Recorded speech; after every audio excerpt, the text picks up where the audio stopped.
Bon, très cher viewers cinéphile, ma critique 100% spoiler en short de Fourcy, c'est ça Fourcy Né libre, film qui traite de l'esclavage avec bon, le nom de l'acteur principal, j'ai malheureusement oublié, également aussi le nom du réalisateur, mais c'est avec Romain Duris et Vincent Macaigne et produit par ces wokistes de France Télévisions. C'est inspiré d'un roman et d'une histoire vraie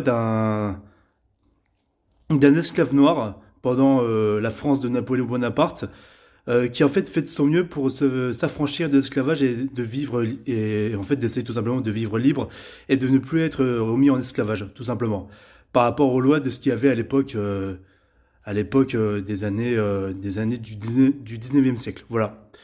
Qu'est-ce que j'en ai pensé de ce film? Bah en vrai, le film reste correct, même si à certains moments il reste assez moralisateur, surtout à la fin, où il y a un discours de fin qui dit que ah ouais, la France c'est un pays d'accueil, c'est un pays de refuge pour chacun, peu importe sa couleur de peau. Surtout que dire ça dans un film comme ça en 2026, pendant la France de Macron, où les OQTF et les immigrés foutent justement la merde dans ce pays-là. Je trouve ça assez culotté, même si c'est inspiré d'un roman ou d'une histoire vraie. Franchement, je pense qu'ils ont fait exprès de changer ce discours-là pour la réplique de Romain Duris.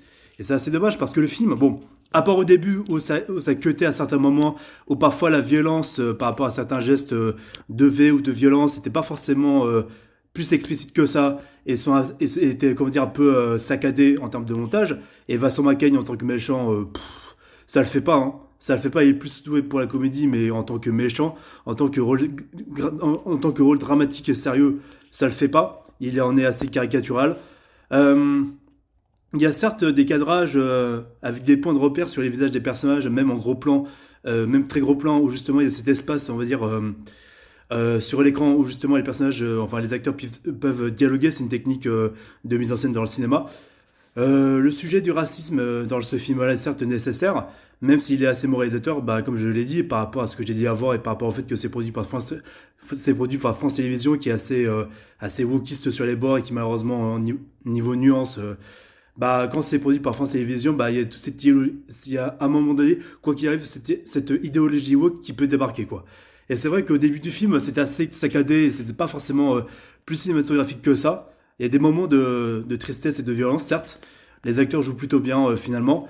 Mais bon, après, c'est pas aussi explicite que ça comparé à certains films. Et puis bon, est-ce que je vous conseille d'aller le voir? J'en sais trop rien. Allez le voir par vous-même, mais bon, c'est pas un grand film, hein. Et niveau film sur l'esclavage, j'ai vu largement mieux et mieux subtil, quoi. Vraiment.